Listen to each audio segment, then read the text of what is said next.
믿음의 사람 아브라함은 자기의 믿음의 생활 속에 최대 위기를 맞이했습니다. 우리는 인생을 살다가 개인적으로도 위기가 있습니다만 그 중에 아주 결정적인 위기가 있고 국가에도 그런 결정적인 위기를 가질 수가 있습니다. 이 결정적인 위기 때 그는 실수를 하고 맙니다. 실수에는 두 가지가 있습니다. 본질적인 실수가 있고 순간적인 실수가 있습니다. 이 본질적인 실수는 구원을 잃어버리는 것입니다. 멸망해 가는 것입니다. 그러나 순간적인 실수는 구원을 잃어버리지 않지만 수치를 당하는 것입니다. 아브라함과 사레는 믿음의 생활을 계속하다가 순간적인 일시적인 그런 수치를 당하고 실수를 하게 됩니다. 그것은 하나님의 약속대로 임신이 제 시간에 이루어지지 않았기 때문에 그렇습니다. 기다려도 그리고 임신의 가능성이 다 희박해졌는데도 아이가 생기지 않기 때문에 하나님의 약속에 대한 의심이 생기기 시작한 것입니다. 그 순간적인 불신앙에 빠집니다. 여러분, 하나님을 잃어버리고 불신앙에 빠지면 어떤 일이 생길까요? 인간적인 대안을 내놓습니다.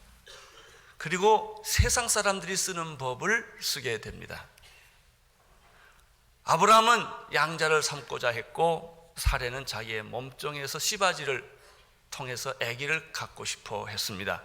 이것은 세상 사람들이 늘 하는 방법입니다. 그리고 인간적으로 설득력이 있는 방법이었습니다. 결국 그들은 신앙을 잃어버리게 되었고 그리고 이런 하나님이 기뻐하지 않는 결론을 갖게 되었습니다. 결국 임신하게 된 하갈은 어떻게 변했습니까? 여러분, 인간적으로 하고 세상적으로 하면 잘 될 것 같은데 이게 계속 가지를 않습니다. 이상한 일이 자꾸 생깁니다. 지금 이상한 일이 생겼습니다. 그것은 하갈이 사레의 몸종임에도 불구하고 임신한 순간부터 여주인 같은 입장으로 돌아가려고 했던 것입니다. 이것이 죄인들이 가지고 있는 그런 속성 중에 하나입니다. 하갈이 임신한 것으로 인하여 자기의 분수를 잃어버리고 여주인의 자리를 차지하려고 하는 그런 태도 때문에 사레는 분노하게 되었고 그 분노는 극에 달하게 되었고 사레는 하갈을 학대하게 됩니다. 이 학대를 견디지 못해서 결국은 하갈은 도망을 가게 됩니다. 이것은 사레가 원했던 일도 아니고 하갈이 원했던 일도 아니었습니다. 순간적인 불신앙이 만들어낸 비참한 결과입니다. 7절, 8절을 보십시오. 시작.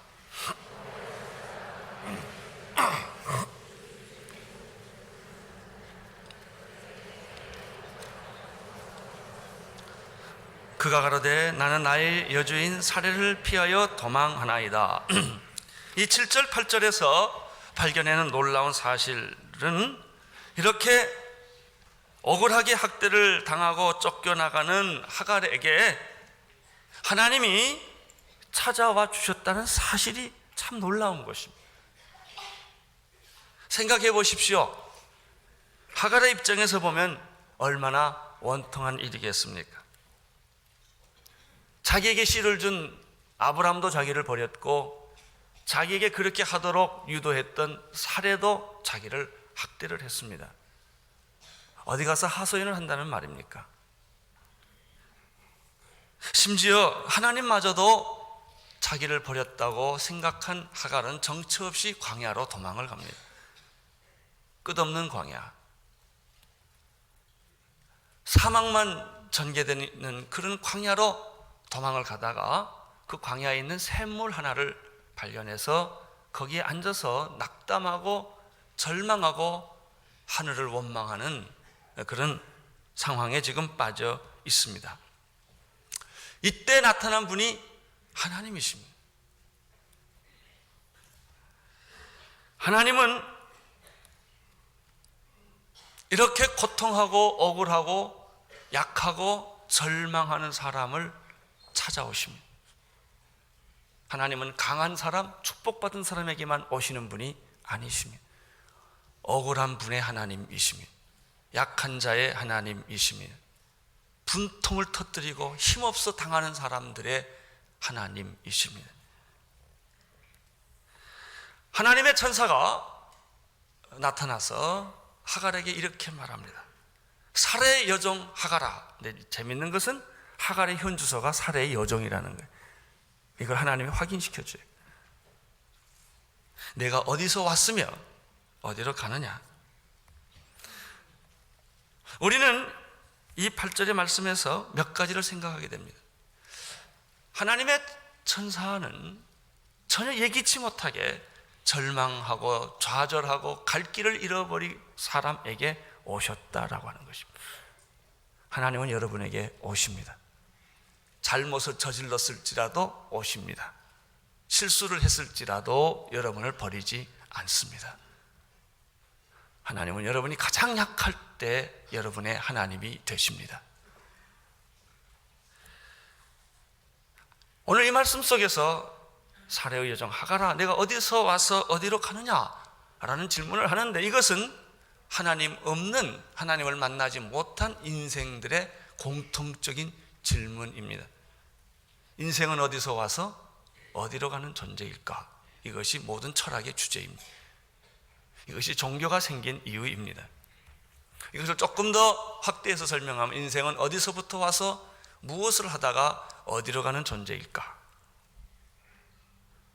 여러분, 이 질문에 대해서 여러분이 나는 분명하게 대답할 수 있는 하나님의 백성들 되기를 축원합니다. 당신이 예수님을 믿고 정말 하나님을 믿는 사람이라면 이렇게 대답할 것입니다.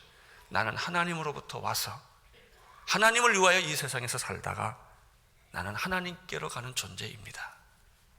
나는 그런 기대와 그런 소망을 가지고 삽니다.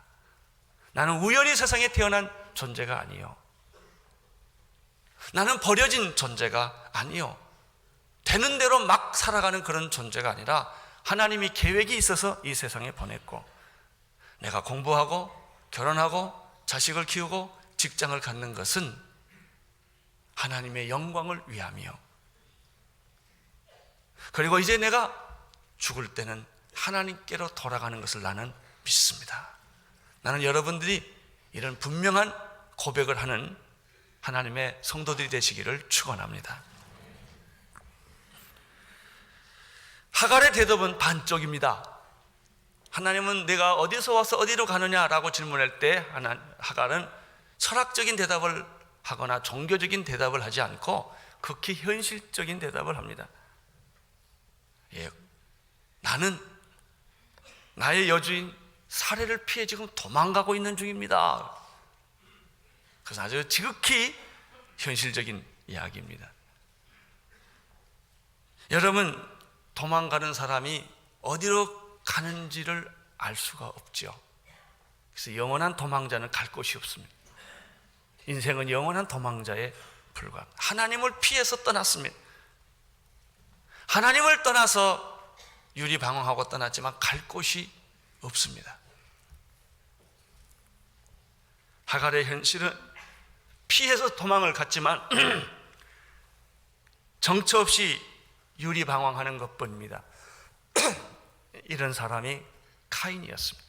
동생을 죽이고 하나님의 얼굴을 피하여 그는 에덴의 동쪽을 향해 갔지만 어디로 가야 할지 외롭고 고독한 인생을 살아갔던 것입니다. 고독한 사람이 학문을 붙잡아도 고독하고, 자식을 낳아도 고독하고, 돈을 벌고 결혼을 해도 고독한 법입니다. 인생의 절대 고독은 무엇으로도 채워지지 않습니다. 사례도 버렸고 아브라함도 버렸고 하나님도 버렸다고 생각했던 하갈은 정처 없이 떠나서 어느 우물가 곁에 앉아 있었을 때 하나님이 찾아오셨습니다. 하나님은 애굽의 종살이를 400년 하는 동안에 그들을 잊어버리지 않으시고 그들의 신음소리를 들으시고 모세를 보내어 탈출을 시키시는 분이 하나님이십니다. 그 하나님은 이스라엘 백성들이 70년 동안 바벨론 포로에 잡혀 있을 때 그발강 안에서 눈물을 흘리고 애통하는 그들의 하소연과 애통함을 거절하지 않으시고 들으시는 분이십니다. 신약에 오면 예수님이 똑같습니다. 예수님은 소경 거지 바디메오의 애침을 거절하지 않았습니다. 다윗의 자손 예수여 나를 불쌍히 여기소서라고 그가 절규를 했을 때 예수님은 그에게로 오셨습니다.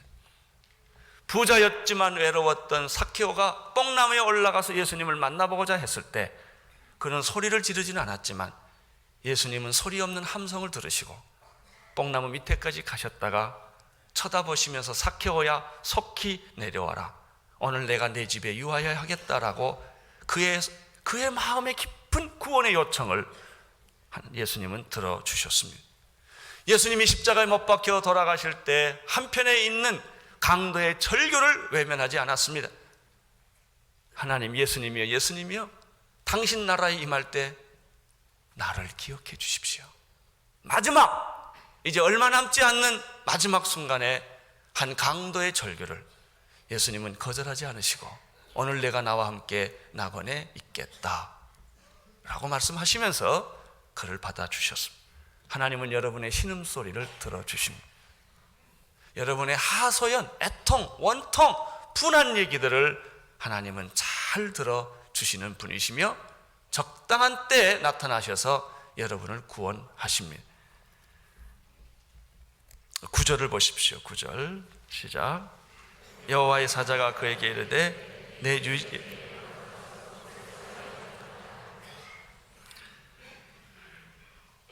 하나님이 응답이 왔습니다.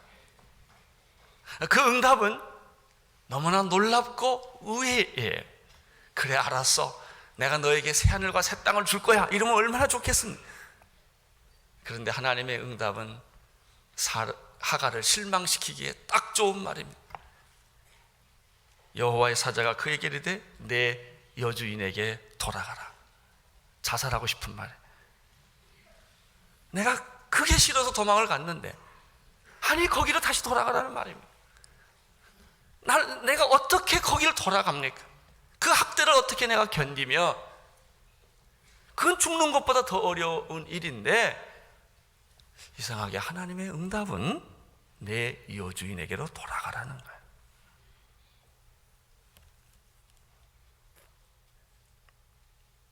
하나님은 너를 도와주겠다든지 복수해 주겠다든지 이렇게 말하지 않으셨어요. 여주인에게 돌아가서 그 수하에서 다시 순종하라 하는 것이 하나님의 음성이었습니다. 우리는 여기서 아주 중요한 믿음의 열쇠 하나를 발견합니다. 참 믿음이란 순종이다. 축복의 키는 순종에 있다 하는 것입니다. 이 말은 무슨 뜻일까요? 여주인으로 돌아가라는 뜻은 무엇일까요? 두 가지 의미가 있어요. 한 세 가지 의미가 있어요. 내가 돌아가면 그 여자는 변했을 것이다, 그런 뜻이 있습니다. 또 아브라함과 사례는 그렇게 당신을 학대했지만 그 사람이 약속의 사람, 축복의 사람이다. 축복의 사람에게로 돌아가라, 그런 뜻이 있어요. 세 번째는 참된 행복은 제 위치로 돌아가는 것이다. 자식이 부모가 싫고 그 집이 싫어서 가출을 했어요. 그래서 말합니다. 집으로 돌아가. 부모한테 나는 절대로 안 가요. 죽으면 죽었지. 그 사람은 부모의 학대를 피해서 도망은 갔겠지만 그 사람은 죽을 때까지 집 밖에서 떠도는 신세가 되는 거예요. 그것은 행복이 아닙니다. 참된 행복은 정 위치로 돌아가는 것입니다. 인간은 하나님에게로 돌아가야 합니다. 죄를 지은 인간은 자꾸 하나님을 피하고 교회를 피하고 설교를 피하고 도망갑니다. 도망가면 갈수록 불행해집니다. 남편은 아내에게로 돌아가십시오. 여기 계신 남편들 중에 아내를 피해가는 사람들, 몸은 같이 살지만 마음이 먼 사람들, 아니 아예 집을 떠나 사는 사람들, 아내에게로 돌아가십시오. 모든 아내들이여 남편 피해서 여기저기 돌아가는 사람들, 불행이 계속될 뿐입니다. 돌아가십시오. 집을 떠난 자녀들은 집으로 돌아가십시오.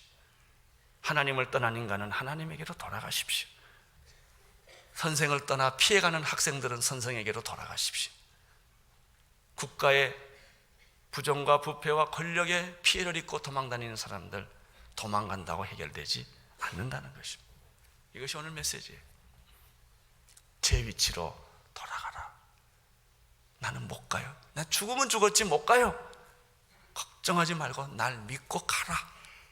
그러면 기적이 일어납니다. 이것이 하나님의 약속입니다.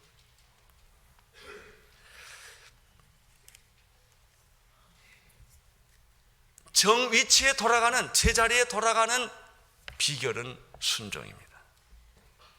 하나님의 방법은 순종입니다. 하나님의 구원은 예수 그리스도의 순종으로 완성되었습니다. 순종은 인간의 감정과 생각과 맞지 않습니다. 죄인의 본질은 반항입니다. 거부입니다. 따지는 것입니다. 그것은 죄인의 속성입니다. 하나님의 사람의 속성은 받아들이고 순종하는 것입니다.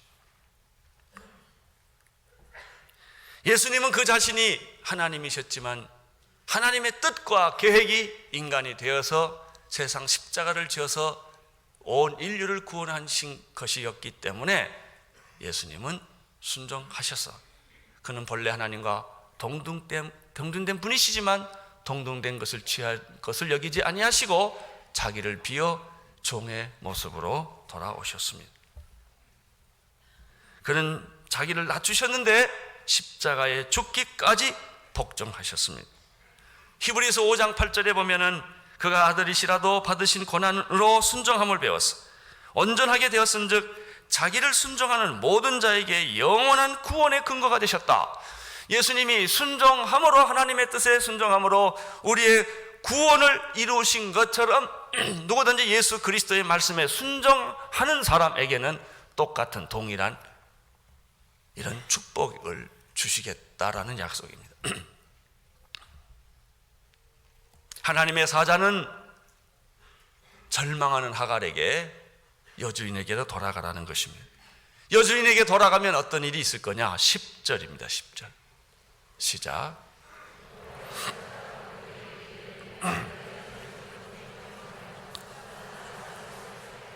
그렇게 하면 내가 네 자손으로 크게 번성하게 만들어 줄 것이다.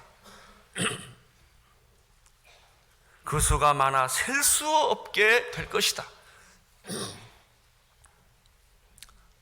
여러분, 아브라함이 서자를 낳게 된 사건은 아무리 생각해봐도 그건 실수입니다. 그것은 잘못된 것입니다. 자녀가 실수했다 할지라도 어떡하게 해서, 안 했으면 참 좋겠지만 자녀가 실수했다고 자녀가 아닙니까? 아니죠. 실수한 현실을 받아들이는 것이죠. 그리고 사랑하는 것이죠. 아브라함이 서자를 낳은 건 지울 수 없는 일이에요. 실수해. 그렇지만 받아들여야 돼요.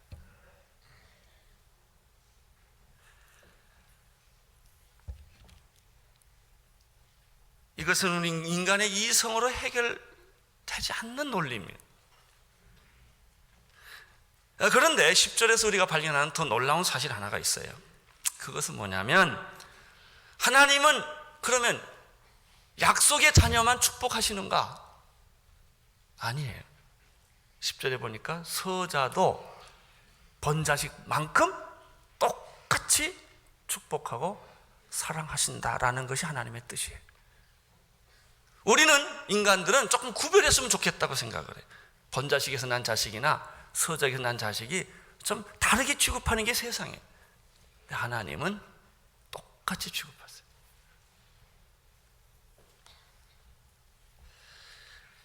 내 자손을 번성케 할 것이고 그 수가 많아서 셀 수 없을 것이다. 이 예언은 지금까지 이루어지고 있어요.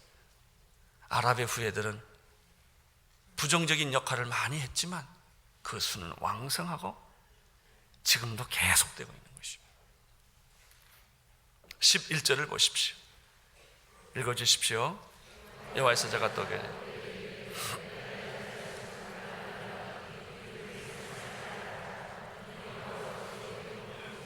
하나님은 계속해서 이렇게 예언합니다. 너는 이제 아기를 해산하게 될 것이고 그 아이는 여자가 아니고 남자일 것이고 그의 아이의 이름은 이스마엘이라고 붙여질 것이다. 그리고 그 뜻은 하나님이 너의 고통의 소리를 들었다는 뜻이다.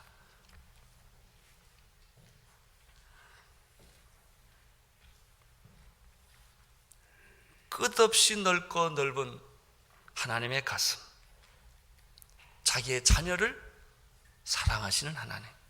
아브라함의 실수 때문에 어쩔 수 없는 비극은 생겼지만 하나님은 그 자식까지도 챙겨주시는 하나님,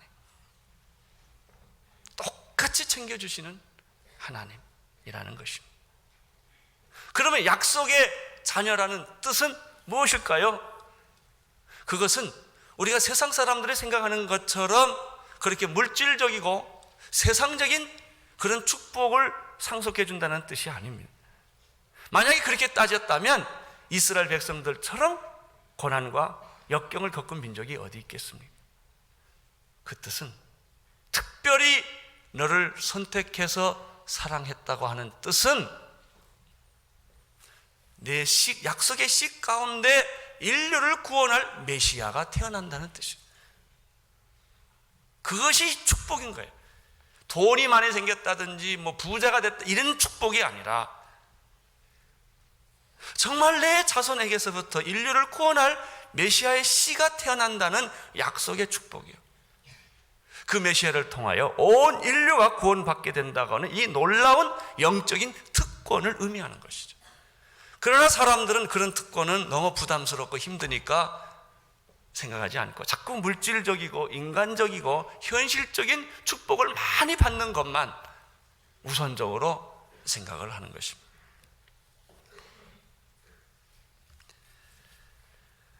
인간은 이런 하나님의 마음을 갖지를 못하고 언제나 이기적인 선택을 합니다. 하나님이 우리 편만 사랑해 줬으면 좋겠어. 원수 편은 사랑 안 했으면 좋겠어. 하나님은 내 식구만 보호해, 남의 식구에 어떻게 된 건 그 다음 문제고 내 식구만 보호해 주면 좋겠고 내 편만 들어주셨으면 좋겠어요. 그래서 하나님이 축구 시합할 때 얼마나 고민하는지 몰라요. 서로 자기 편을 이기게 해달라고 말하기 때문에 하나님이 누구 편을 들어주셔야 합니까? 이게 인간이에요. 하나님은 누구 편이 아니라 우리 모두의 편이십니다. 자식이 있을 때 어떤 자식만 더 사랑하는 것이 아니라 부모는 모든 자식을 다 사랑하는 것처럼 원수까지도 사랑하라고 하시는 말씀이 이 뜻입니다. 그러나 우리는 내 편만, 내 식구만, 내 교회만 부흥하면 된다는 거예요. 특별히 이스라엘 백성들이 가졌던 착각이 이것입니다. 구원은 이스라엘에게만 있고 선택된 민족이기 때문에 그들은 하나님을 독점하려고 했던 것입니다. 이방인에게는 구원이 없고 이방인들은 멀리 했고 사람 취급을 안 했던 거예요. 이것은 하나님의 마음을 뒤집어 놓은 거예요. 왜냐하면 이런 분이 하나님이 아니시기 때문에. 하나님은 나도 사랑하시지만 당신도 사랑하는 거예요. 하나님은 이남도 사랑하시지만 북한도 사랑하세요. 하나님은 이스라엘도 사랑하시지만 피에로도 사랑하셔요. 그분이 하나님이세요. 그러나 인간은 하나님을 자꾸 제한하는, 자기 수준에 맞게 하나님을 제한하는 것입니다.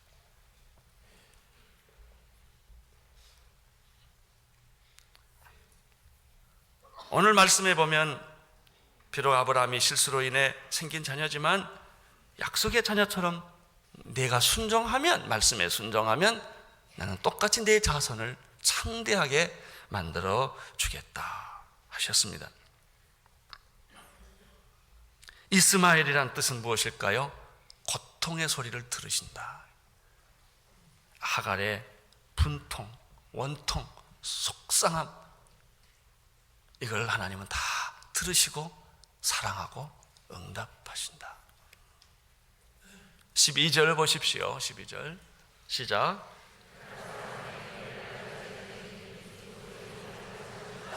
모든 사람이 손이 그를 칠지며 그가 모든 형제의 동방에서 살리라 하니라. 이 12절은 웅축된 표현의 예언입니다. 그건 앞으로 번성하게 될 이스마엘의 자손 아랍 세계에 대한 예언이에요. 그들은 사람 중에 들나귀 같이 살 것이다. 사막에서 그들은 낙타를 끌고 정말 들나귀처럼 살아가는 그런 존재죠. 그 손이 모든 사람을 치겠고, 아랍 세계에 그래서 폭탄, 테러, 칼, 피, 이것이 난무합니다. 아랍 세계는.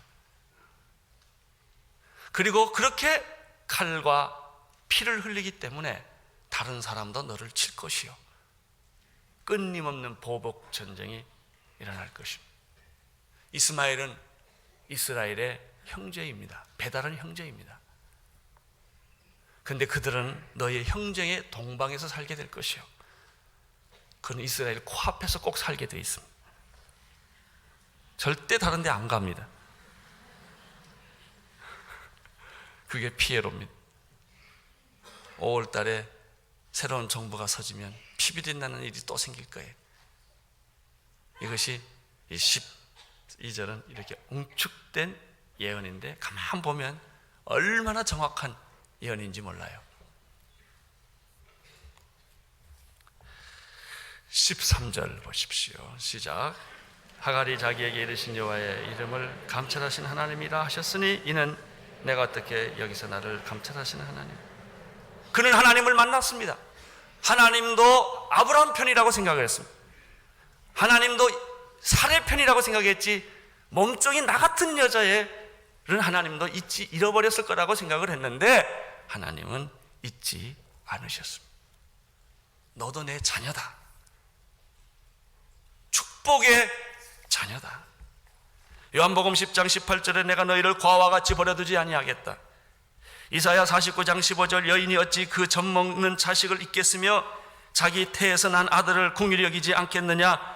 그들은 혹시 잊을지라도 나는 너를 잊지 않을 것이다.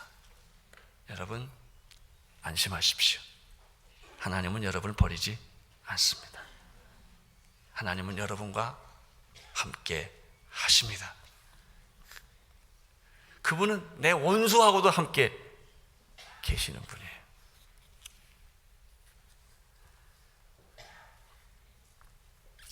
하갈은 위로의 하나님, 나의 신음소리를 들으시는 하나님, 나를 감찰하시는 하나님을 만나고 상처가 치유를 받습니다. 위로를 받습니다. 그는 그 샘 곁에서 부엘라헬로이라는 말을 합니다. 14절을 보십시오. 이러므로 그 샘을 부엘라헬로이라 불렀으며 그것은 가데스와 베레사에 있더라. 나를 감찰하시는 목자처럼 나를 지켜주시는 그분을 만난 샘이었다. 그런 그 하나님의 샘이었다. 그는 그렇게 말을 합니다. 이것은 실로 놀라운 하나님의 사랑.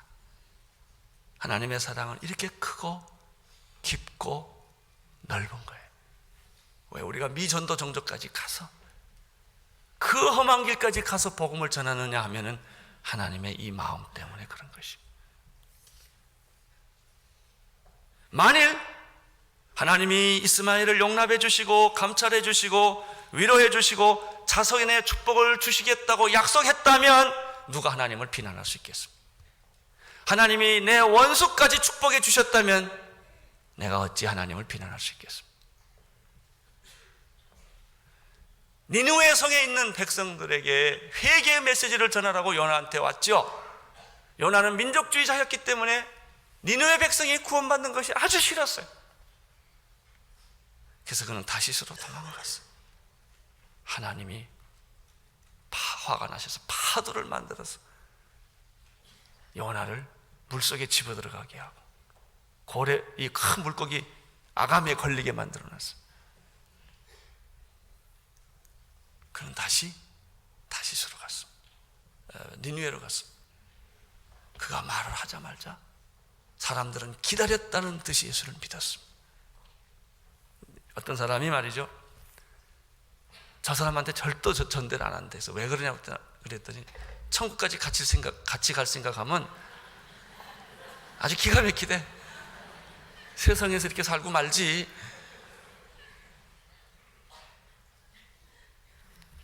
원수까지 사랑하라. 원수까지 사랑. 네가 미워하는 너를 괴롭힌 그 사람도 구원을 받아야 할 하나님의 사람들이다. 이것이 이분이 하나님이십니다. 내 이웃을 사랑하고 내 원수를 미워하라 하였다는 것을 너희가 들었으나 나는 너희에게 이르노니 너희 원수를 사랑하며 너를 핍박하는 자를 위하여 기도하라. 이와 같이 한즉 하늘에 계신 너희 아버지의 아들이 되리니 이는 하나님이 그 해를 악인과 선인에게 비치게 하시며 그 비를 의로운 자와 불의한 자에게 내리우심이라. 하나님은 태양을 비춰줄 때 예수 믿는 사람한테는 싹 비춰주시고 그 옆에 예수 안 믿는 사람이 있으면 이렇게 또 거기는 또 어둡게 만들어가지고 하시는 분이 아니시라는 거예요. 의로운 자에게만 비를 주시고 의롭지 않은 사람에게는 비를 거둬가시는 그런 하나님이 아니시라는 것입니다.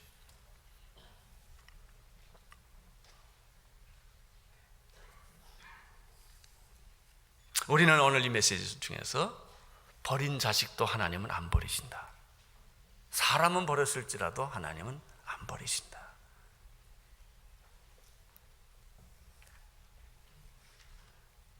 하나님은 사레도 사랑하셨지만 하갈도 사랑하셨습니다.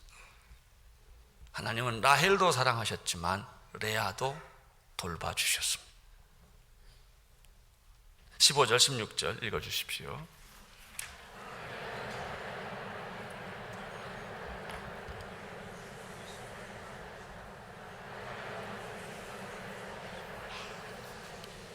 (15절) (16절을) 보면 하갈이 결국 아브라함에게 돌아갔죠.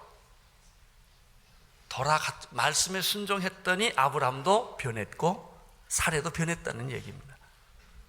이제 현실로 돌아와서 아브라함은 자기 자식으로 받아줬고 사레도 또 옛날같이 돌아가게 됐다. 순종하면 환경이 변합니다.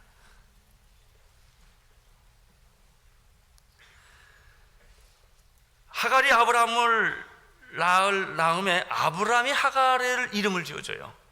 이스마엘이다.